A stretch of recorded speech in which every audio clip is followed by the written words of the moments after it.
ask Teddy to stand here for a minute, just because I'm going to take advantage of something. You know, I met him here last year, like I said, and then we became Facebook buddies, or Facebook friends. You're the cowboy, man. Yeah. You know, he pulled out, last year I remember he pulled out a poem he'd just written it. And remember he pulled out his phone, and he says, I got it on my phone, he says, I'm a high-tech redneck.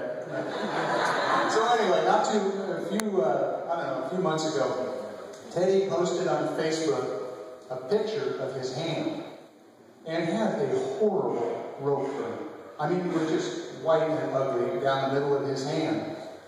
And he said, and his post was, note to self, 3 Dalles around an oak tree ain't near enough to stop a runaway horse. Next time I'll be in the saddle before I toss my twine. And then he posted a follow-up and he said, note to self, it's just skin, right? Kind of a good attitude, it's just skin. Well, with Teddy here, I haven't had a chance to share this, but I got to thinking about that, and I wrote a poem called Teddy Franke is One Tough Hand. Double entendre. And I thought with him here as the visual aid, I'll share that poem. I think I can remember it. And I made it all up. I mean, other than what I told you, I made the rest of it up. Just imagining what could have maybe led to that. Anyway. Well, Teddy Franke of the Morrill Ranch was out mending fence alone when coming to his attention was a charging wild-eyed runner. Closing fast, that big spooked crazed mare was running for all she's worth. Her nostrils flared and her ears pinned back, a cyclone of hooves and earth. Well, the mere sight of that hell-bent hoss would leave most men quite rattled, especially if, like Teddy was, surprised, on foot, unsaddled.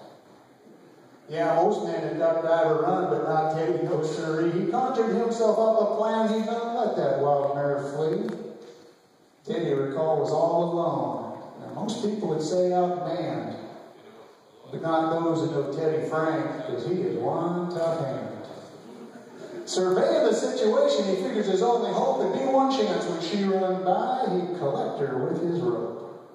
He'd toss a big old floating loop that'd sail out over her ears, and she'd know right quick she was bested, let go of her primal fears.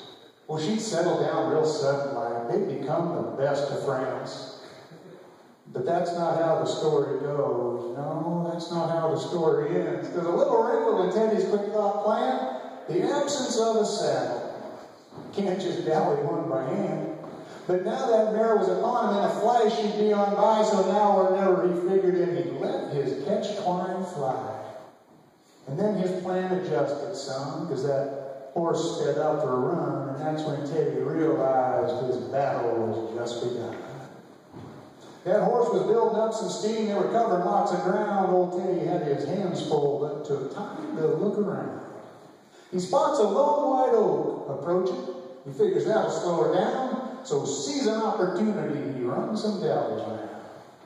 Well, now I caught her, Teddy thought, with 3 Dalles around that oak, and he breathed a big old sigh of relief and detects a whiff of smoke.